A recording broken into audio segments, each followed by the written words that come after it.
আসসালামু আলাইকুম রহমতুল্লাহ। সুপ্রিয় শিক্ষার্থীবৃন্দ, মেকানিক্যাল ইঞ্জিনিয়ারিং চ্যানেলের পক্ষ থেকে তোমাদের সকলকে জানাচ্ছি আন্তরিক শুভেচ্ছা। এই ভিডিওটা তৈরি করছি অষ্টম শ্রেণীর শিক্ষার্থীদের জন্য। 2025 সালের অষ্টম শ্রেণীর গণিত বইয়ের চতুর্থ অধ্যায় বীজগণিতীয় সূত্রাবলী ও প্রয়োগ এর 16 নম্বর পর্বে আজকে দেখব 64-65 পৃষ্ঠার অনুশীলনী 4.3-এর কাজের সমাধান। শিক্ষার্থীরা, এই ভিডিওটির ডিসক্রিপশনে এবং পিন কমেন্টে প্লেলিস্টের লিঙ্ক দেওয়া আছে, সেখান থেকে তোমাদের যার যে বিষয়ের ভিডিও দরকার খুব সহজেই তোমরা দেখে নিতে পারবে। পৃষ্ঠা 64, 4.5, x square plus p x plus q আকারে রাশির উৎপাদক। আমরা জানি x square plus a plus b into x plus a b সমান কী লেখা যায়, x plus a into x plus p. এই সূত্রটি বাম পাশে রাশির সাথে x square plus p x plus q এর তুলনা করলে দেখা যায় যে উভয় রাশিতে তিনটি পদ আছে। প্রথম পদ এক্স স্কোয়ার ও এর সহগ হচ্ছে 1। দ্বিতীয় পদ বা মধ্যপদটিতে এক্স আছে যার সহগ যথাক্রমে এ প্লাস পি, এখানে হচ্ছে কি এবং পি, একটাই ছিল পি আরেকটা হচ্ছে এ প্লাস পি। আর তৃতীয়টা হচ্ছে এক্স বর্জিত পদ, যেখানে রয়েছে কত এ বি আর আছে কত কিউ। তাহলে x square plus a plus b into x plus a b এর দুইটি উৎপাদক, অতএব x square plus p x plus q এরও দুইটি উৎপাদক হবে। তো আমরা মনে করি x square plus p x plus q এর উৎপাদক দুইটি হচ্ছে এক্স প্লাস এ আর এটা হচ্ছে এক্স প্লাস বি। সুতরাং আমরা কি বলতে পারি, x square plus p x plus q সমান হচ্ছে x plus a into x plus b. তার মানে এক্স স্কোয়ার প্লাস হচ্ছে, যদি গুণ করে কী পাচ্ছি আমরা খেয়াল করো তো, এক্স আর এক্স গুণ করলে পাচ্ছি এক্স স্কোয়ার, ঠিক আছে। আবার এখানে হচ্ছে আমরা এ আর বি গুণ করলে পাচ্ছি এ বি, আর এখানে কত পাচ্ছি আমরা এ এক্স আর হচ্ছে বি এক্স। তাহলে এ এক্স কমন গেলে কী থাকে, এ প্লাস বি ইন্টু এক্স। তাহলে পি সমান কত পাচ্ছি আমরা এখানে এ প্লাস বি, আর কিউ সমান পাচ্ছি কত এখানে এ বি। এই যে এটার সাথে তুলনা করেছি, ঠিক আছে, এটার সাথে পি এর সাথে। এখানে x square plus p x plus q এর উৎপাদক নির্ণয় করতে হলে কিউকে এমন দুটি উৎপাদকে প্রকাশ করতে হবে যার বীজগণিত সমষ্টি পি হয়। এই প্রক্রিয়াকে মধ্যপদ বিভাজন বা মিডল টার্ম ব্রেকআপ বলে। X square plus 7x plus 12 রাশিটিকে উৎপাদকে বিশ্লেষণ করতে হলে 12কে এমন দুইটি উৎপাদকে প্রকাশ করতে হবে যার সমষ্টি 7 হবে এবং গুণফল 12 হবে। তো 12 এর সম্ভাব্য উৎপাদক জোড়াসমূহ কী হয়, 1,12, 2,6, 3,4। এদের মধ্যে 3 ও 4 জোড়াটির সমষ্টি কত হবে, 3 আর 4 যোগফল 7, আবার 3 আর 4 গুণফল কত হয় 12। তার মানে x square plus 7x plus 12কে আমরা কী লিখতে পারি, x plus 3 into x plus 4, ঠিক আছে। তো প্রতি ক্ষেত্রেই পি ও কিউ উভয় ধনাত্মক বিবেচনা করে x square plus p x plus q, x square minus p x plus q, x square plus p x minus q এবং x square minus p x minus q আকারের রাশির উৎপাদকে বিশ্লেষণ করতে হলে প্রথম ও দ্বিতীয় রাশিতে কিউ ধনাত্মক হওয়াতে কিউ এর উৎপাদক দুইটি একই চিহ্নযুক্ত রাশি, অর্থাৎ উভয় ধনাত্মক অথবা উভয়ই ঋণাত্মক হবে। এক্ষেত্রে পি ধনাত্মক হলে কিউ এর উভয় উৎপাদকই ধনাত্মক হবে, আর পি ঋণাত্মক হলে কিউ এর উভয় উৎপাদকই ঋণাত্মক হবে। তৃতীয় চতুর্থ আকারের রাশিতে কিউ ধনাত্মক ঋণাত্মক অর্থাৎ মাইনাস কিউ হওয়াতে কিউ এর উৎপাদক দুইটি বিপরীত চিহ্নযুক্ত হবে এবং পি ধনাত্মক হলে উৎপাদক দুইটি ধনাত্মক সংখ্যাটি ঋণাত্মক সংখ্যাটির পরম মান থেকে বড় হবে, আর পি ঋণাত্মক হলে উৎপাদক দুইটি ঋণাত্মক সংখ্যার পরম মান ধনাত্মক সংখ্যা থেকে বড় হবে। উদাহরণ 3, x square plus 5x plus 6কে উৎপাদকে বিশ্লেষণ করতে হবে। তো এমন দুইটি ধনাত্মক সংখ্যা নির্ণয় করতে হবে যাতে সমষ্টি হচ্ছে 5 আর গুণফল হচ্ছে কত 6। তাহলে 6 এর সম্ভাব্য উৎপাদক জোড়াগুলো কত, 1,6 আর 2,3। তো 2,3 এখানে নিতে হবে আমাদের। এদের মধ্যে 2,3 জোড়াটির সংখ্যাগুলির সমষ্টি হচ্ছে 2 আর 3 যোগ করলে 5 আর গুণফল হচ্ছে 3 দুগুণা 6। তাহলে x square plus 5x plus 6কে আমরা কী লিখতে পারি, 5x এর বদলে দেখা যায় কত 2x প্লাস 3x। প্রথম দুইটার মধ্যে এক্স কমন যায়, এক্স কমন গেলে থাকে এক্স প্লাস 2, পরের দুইটার মধ্যে 3 কমন যায়, 3 কমন গেলে থাকে এক্স প্লাস 2। তাহলে কত পাচ্ছি আমরা, কমনটা আগে লিখলাম এক্স প্লাস 2, বাকি থাকে কত এক্স প্লাস 3। এটাই হচ্ছে অ্যান্সার। 65 পৃষ্ঠার উদাহরণ 4, x square minus 15x plus 54কে উৎপাদকে বিশ্লেষণ করো।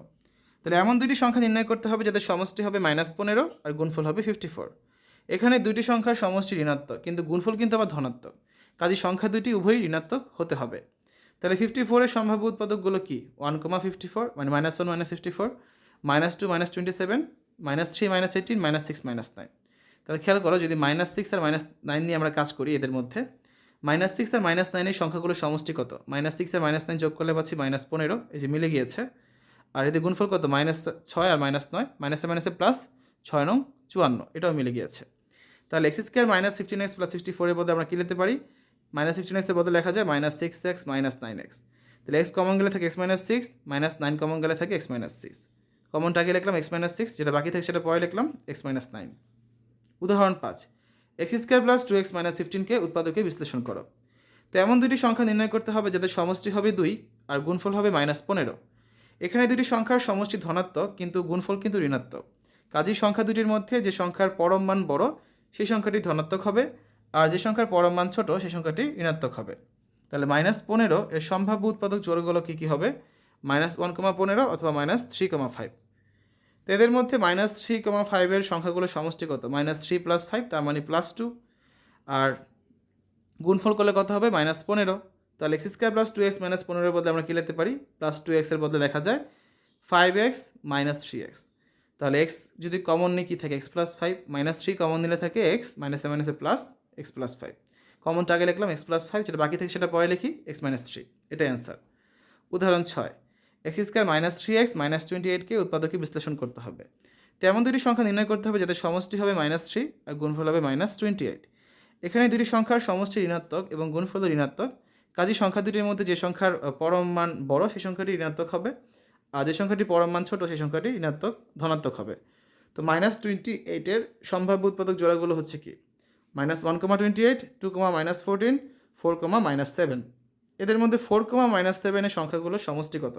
-7 আর 4 যোগ করলে হচ্ছে -3। তাহলে x² - 3x - 28 এর বদলে আমরা কী লিখতে পারি? -3x এর বদলে লেখা যায় -7x + 4x। প্রথম দুইটার মধ্যে x কমন গেলে থাকে x - 7, পরের দুইটার মধ্যে 4 কমন গেলে থাকে x - 7। কমনটা আগে লিখলাম x - 7, যেটা বাকি থাকে সেটা পরে লিখি x + 4। ঠিক আছে? এই পর্যায়ে তিনটা কাজের সমাধান করব। উৎপাদকে বিশ্লেষণ করো। 1 নম্বরে আছে x² - 18x + 72, 2 নম্বরে আছে x² - 9x - 36, 3 নম্বরে আছে x² - 23x + 132।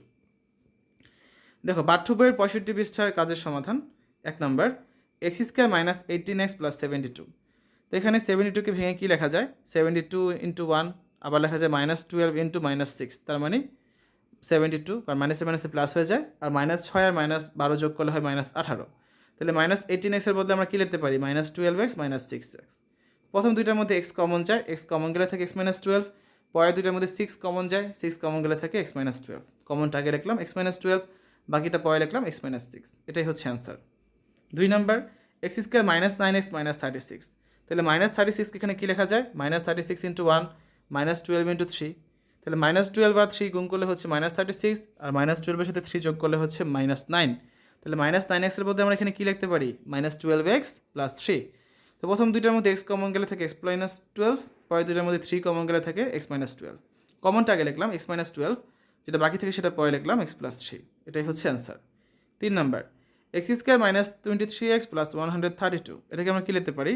132কে লেখা যায় 132 × 1 132, আবার -12 × -11, তার মানে 132। -12 আর -11 যোগ করলে পাচ্ছি -23। তাহলে -23x এর বদলে কী লেখা যায়? -12x - 11x। প্রথম দুইটার মধ্যে x কমন গেলে থাকে x - 12, পরের দুইটার মধ্যে -11 কমন গেলে থাকে x - 12। কমনটা আগে লিখলাম x - 12, বাকি থেকে সেটা পরে লিখলাম x - 11। এটাই হচ্ছে অ্যান্সার।